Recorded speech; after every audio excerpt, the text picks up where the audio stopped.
Hai, terima kasih sudah klik video ini. Saya akan bahas dari babak 8 besar Piala Dunia Catur atau FIDE World Cup 2025 yang berlangsung di Goa, India. Kita akan bahas dari game antara pecatur Uzbekistan, Nodirbek Yakoboev berhadapan dengan Alexander Donsenko dari Jerman. Nodirbek Yakoboev ya ini menyingkirkan Niklas Hukbenbet dari Jerman di babak kedua. Dia langsung lolos ke babak kedua, menyingkirkan Nguyen Tai Davan dari Ceko, kemudian menyingkirkan Pranav Venkatesh dari India dan menyingkirkan Gabriel Sargsyan di babak 16 besar. Sementara lawannya Donsenko ini menyingkirkan Bomoki Giga, dia dari babak pertama ya dan sudah mendapatkan elo rating 20. Kenaikan tingkat elo ratingnya cukup banyak. Di babak kedua dia menyingkirkan David Anton Guijaro, pecatur nomor 1 Spanyol, kemudian menyingkirkan Anis Giri, kemudian kan menyingkirkan Matthias Blubam, dan terakhir dia menyingkirkan Lee Kwang Lim di babak 16 besar. Lee Kwang Lim elo ratingnya 2700. Kalian pasti lebih dengar Nodirbek Abdusattorov ya. Nodirbek Abdusattorov udah ke laut guys. Dia disingkirkan oleh Josh Pam di babak sebelumnya. Gimana gamenya? Ini menarik banget. Akurasinya mencapai 90% lebih. Ada langkah brilian. Jangan lupa di like dulu, di share dan di subscribe. Dan nyalakan lonceng notifikasi kalian. Jangan lupa gabung ke RL Chess Academy juga guys, kalau pengen lebih jago main catur. Putih D4, hitam Ku D6, putih C4, hitam G6, putih F3, hitam C5, putih D5, hitam D6, putih M4. Lihat, putih solid banget ya. Hitamnya setup Gajah Fianchetto. Teori apa ini? Ini teori King's Indian Defense, variasi Alekhine anti Grunfeld. Ya, putih coba membangun posisi yang solid. Hitam Bishop G7, putih kuda E2, hitam E6, putih mainin kuda lagi ke petak C3. Kayak buang tempo ya, tapi ini adalah teorinya. Hitam makan pion D5, dimakan balik dengan pion. Hitam A6, mau B5, putih taktis A4. Hitam mainin langkah kuda H5, dianggap salah. Tapi ini adalah langkah paling bagus ya. Yang kedua adalah rokade. Kuda H5 tujuannya mau ke sini nih. Putih mainin langkah salah, Queen E2. Harusnya di sini nggak apa-apa game 4. Asal pada saat diskak, rajanya naik.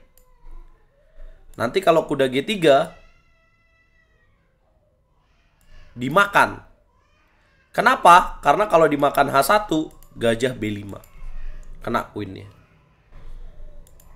Nah, putih mainin langkah Queen E2, hitam Bishop D4, putih G4. Queen cek, kemudian putih raja D1. Raja D1. Kemudian hitam kuda F6, putih raja C2. Kalau kalian dengar suara tangisan ya, itu anak saya. Raja C2 dan kemudian hitam kuda F ke petak D7.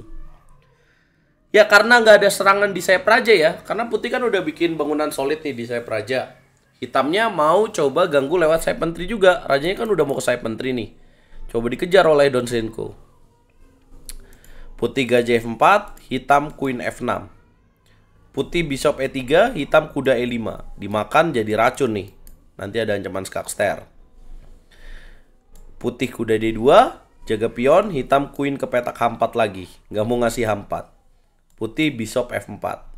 H5 dimainin, Bishop G3. Queen mundur ke petak E7. Pertukaran pion dilakukan, hitam makan pakai benteng. Sekarang jadi pertanyaan buat putih nih, gimana cara nyerangnya nih? Ya, walaupun putih unggul, ya putih akhirnya lakukan jalan H4. Hitam naikin benteng A7. Mau B5 dia nih, biar nggak kena pin ya mungkin ya.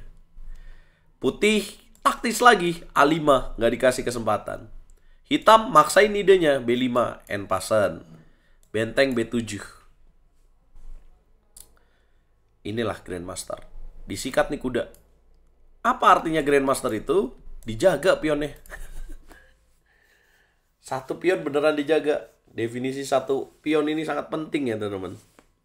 Hitam dapat juga pion di petak H4. Diambil. Dimakan lagi. Makan lagi pakai queen. Langkah ke-25. Putih. Tukar gajah. Kuda makan gajah. Dimakan.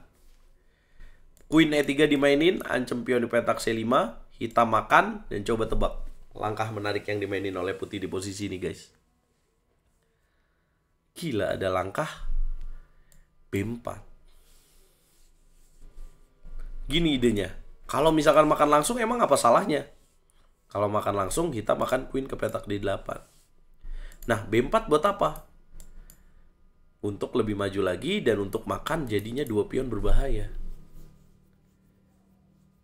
Gila. Kuda D7 dimakan pakai pion. Jadi pionnya nyambung lagi. Lebih ngeri kan pion nyambung daripada terpecah kayak tadi.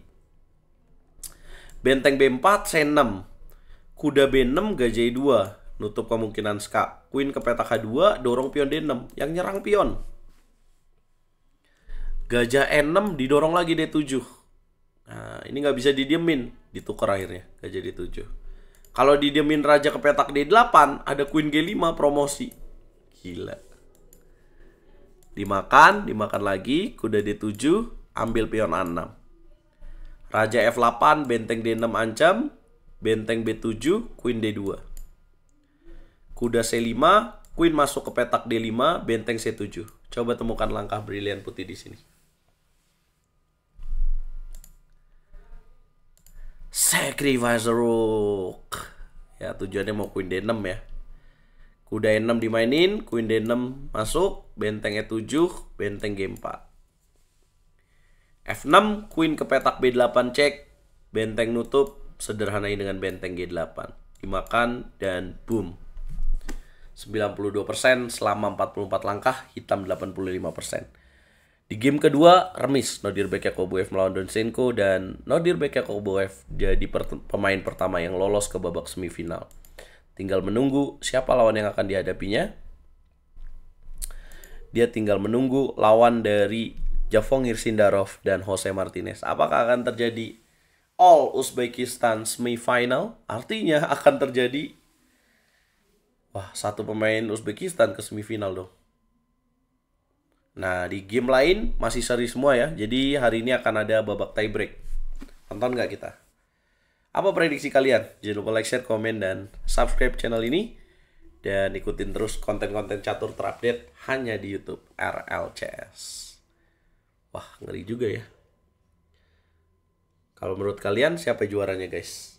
Nah, buat kalian yang tanya Magnus Carlsen ikut enggak turnamen ini, Magnus Carlsen belum tertarik jadi juara dunia guys. Jadi turnamen ini itu 3 besarnya akan lolos ke babak berikutnya, yaitu turnamen kandidat. Nanti turnamen kandidat ada 8 pemain, di mana peringkat satunya akan melawan Gukes sebagai lawan dalam perebutan gelar juara dunia. Gitu ceritanya.